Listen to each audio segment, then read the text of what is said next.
kami dari kelompok 3. Sebelum membahas topik yang akan kami bahas pada hari ini, izinkan saya dan teman-teman saya untuk memperkenalkan diri. Perkenalkan, nama saya Limbing.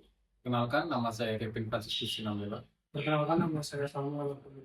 Perkenalkan, nama saya Florentius Reno. Perkenalkan, nama saya Fabio Stefani. Perkenalkan, nama saya Benedictus Dewan. Nah, untuk hari ini, kami akan membahas topik tentang pengangkatan kepala dan staf perwakilan diplomatik konsuler. Serta kami juga sudah mencari contoh berdasarkan pengangkatan Andi Rachmianto sebagai Dirjen Protokol dan Konsuler pada tahun 2020. Dalam hubungan internasional, perwakilan diplomatik berperan penting sebagai jembatan komunikasi antar negara. Mereka menjadi ujung tombak dalam menjalankan politik luar negeri dan melindungi kepentingan nasional, baik di bidang politik, ekonomi, maupun sosial budaya. Pengangkatan pejabat diplomatik diatur oleh Konvensi Wina 1961 dan 1963, serta hukum nasional seperti Undang-Undang 1945 pasal 13 dan Undang-Undang nomor 37 tahun 1999 tentang hubungan luar negeri. Dan akan dilanjutkan oleh teman saya. Kita masuk ke bagian yang kedua, yaitu perbedaan antara kepala diplomatik dan staf perwakilan diplomatik.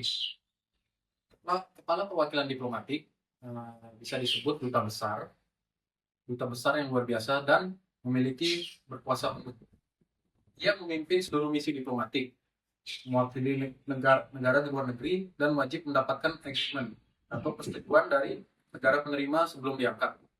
Sedangkan staf diplomatik terdiri dari sekretaris, atase, dan pejabat teknis. Mereka tidak perlu agreement individu, tapi tetap diangkat secara resmi oleh Menteri Luar Negeri. Kepala perwakilan diangkat melalui keputusan presiden dan membawa surat kepercayaan kepada kepala negara penerima, sedangkan staf bertugas membantu urusan politik, ekonomi, konsuler, dan administrasi di bawah koordinasi kepala perwakilan. Selanjutnya akan diteruskan oleh Pak saya. Berikutnya ada prosedur pengangkatan duta besar.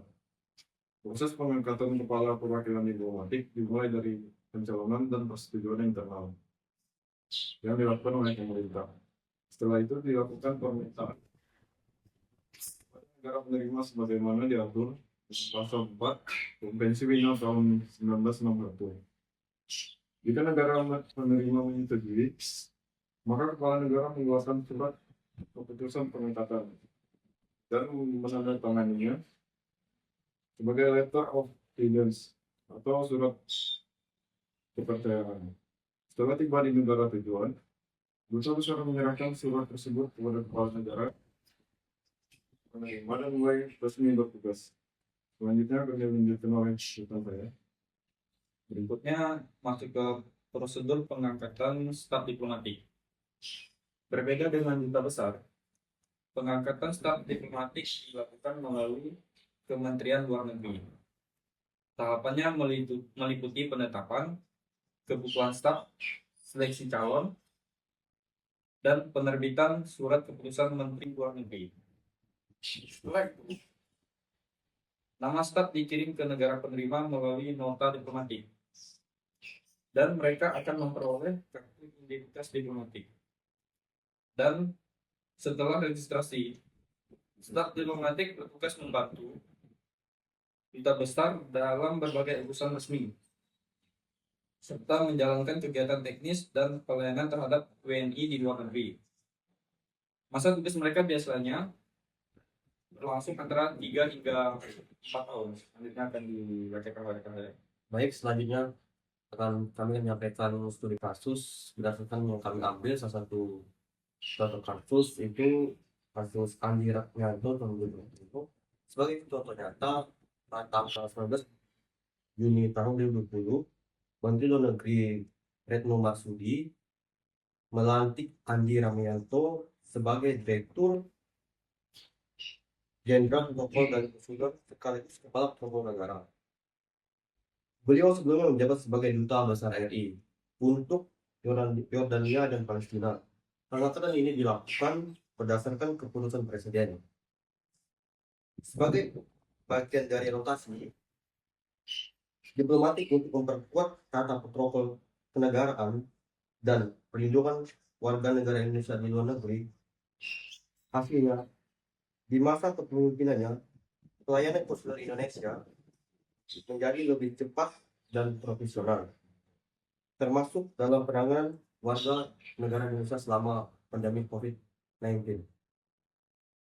Baik, selanjutnya akan dilanjutkan teman saya. Baiklah, selanjutnya kita masuk ke tantangan dan kesimpulan. Dalam prakteknya, pengangkatan pejabat diplomatik tidak lepas dari tantangan seperti penolakan agreement, persoalan data, atau kurangnya profesionalisme. Karena itu, setiap diplomat harus berintegrasi tinggi dan memahami etika diplomasi.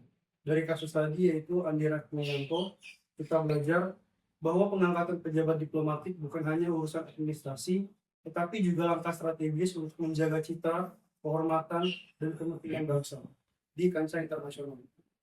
Baiklah, sekian dari presentasi kelompok kami. Dan ada kekurangan dan salah kata, kami mohon maaf. Terima kasih.